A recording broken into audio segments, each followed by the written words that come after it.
Tuhan berkata kepadamu hari ini, "Anakku, aku melihat setiap langkahmu, setiap pergumulan, dan setiap air mata yang engkau tahan.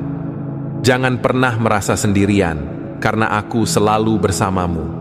Mungkin hari ini terasa berat, dan kamu mungkin bertanya-tanya, kapan semua beban ini akan berakhir? Aku mengingatkanmu bahwa segala sesuatu yang terjadi dalam hidupmu ada dalam kendaliku. Tidak ada satupun yang luput dari perhatianku, dan aku bekerja melalui segala sesuatu untuk membawa kebaikan bagi orang yang mengasihiku. Percayalah bahwa aku punya rencana yang indah untuk hidupmu. Jangan biarkan rasa takut atau keraguan merampas damai yang telah kusediakan bagimu. Berserahlah, bawa semua kekhawatiranmu kepadaku dalam doa, karena aku peduli kepadamu. Ingatlah, kasihku tidak pernah berubah. Aku adalah kekuatanmu, gunung batumu, dan tempat perlindunganmu.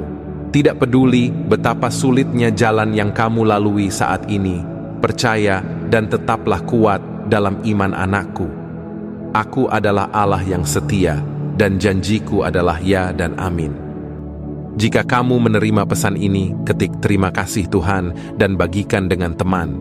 Tuhan memberkati.